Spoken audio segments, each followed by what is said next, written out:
vi står over for væsentlige udfordringer, når det handler om truslen fra terror og anden alvorlig og organiseret kriminalitet. Sidste år i februar, der fremsatte kommissionen jo et forslag, et direktivforslag om anvendelse af PNR-oplysninger. Og jeg tror, man må sige, også på baggrund af de drøftelser, der har været her i dag, at der er solid opbakning blandt medlemsstaterne til projektet. Alle kan se projektets mere værdi, og det hænger selvfølgelig også sammen med, at alle er opmærksom på den meget alvorlige trussel, som flere medlemslande står overfor. Det danske formandskabs opfattelse er, at der er behov, og det er nødvendigt, at vi sikrer fremdrift i forhandlingerne. Og derfor havde vi valgt i dag at sætte spørgsmålet om finansiering af et PNR-system på dagsordenen. Det har vi gjort i ly af kommissionens nylig fremsatte forslag til et instrument for finansiel støtte til blandt andet politisamarbejde og forebyggelse og bekæmpelse af kriminalitet. Og vi har i dag drøftet, hvorvidt vi bør regulere spørgsmålet om finansiering af PNR-systemer i dette forslag.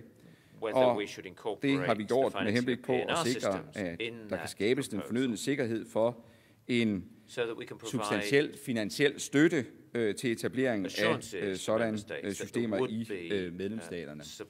Og der er, udover at der er solid opbakning til selve PNR-systemet, ja, så viser drøftelserne i rådet i dag også, at der er opbakning til altså den her model om at finde en mulig substantiel finansiel støtte til systemets etablering i medlemsstaterne.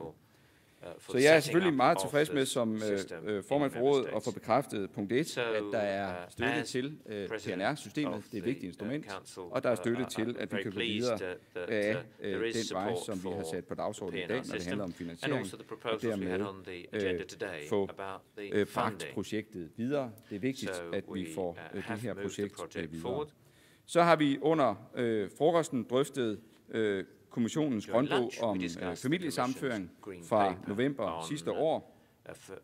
Og kommissionen har med grønbogen jo indledt en offentlig høringsproces om erfaringerne med et gældende direktiv.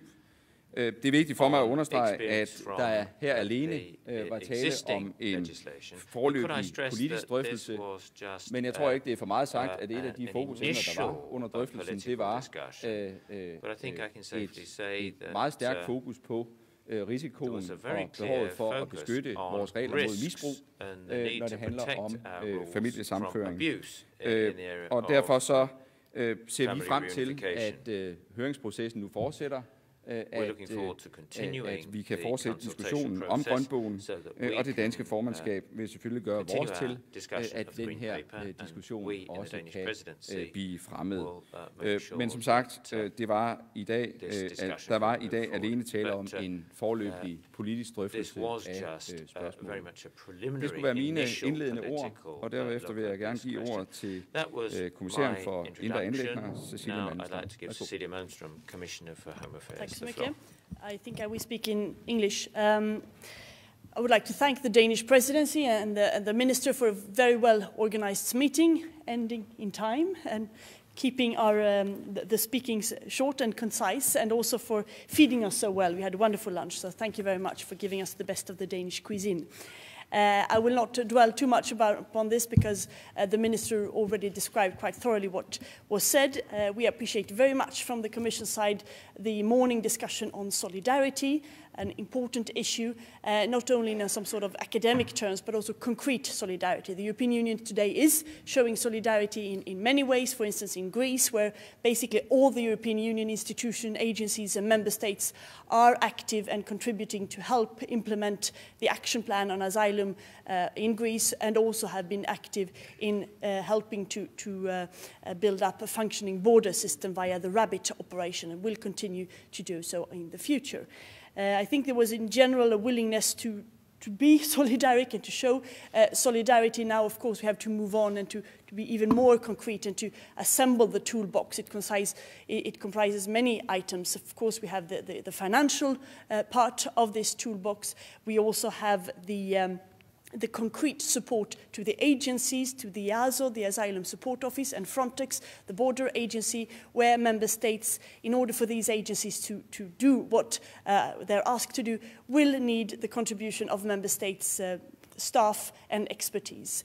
And that we talked very much about. I'm also extremely happy that we now seem to move towards a joint agreement that in the Dublin Convention that the presidency is negotiating right now in the form of the asylum package, there seems to be an agreement that we do need an evaluation and early warning system so we very early can detect problems in a member state's asylum system and help and mobilize to minimize the costs, but also minimize the human suffering. Then, of course, when there is an emergency, we need to see how we can continue to support this as well. I'm also extremely happy that we are now very, very close to an agreement with the European Parliament on the European resettlement programme. I want to thank the former presidencies and the Danish presidency for reaching an agreement in the Council. This will mean a lot for us to pool our resources to help in the countries outside the European Union, where the situation remains, as you said in your introduction, Morten, remains fragile, and the need for solidarity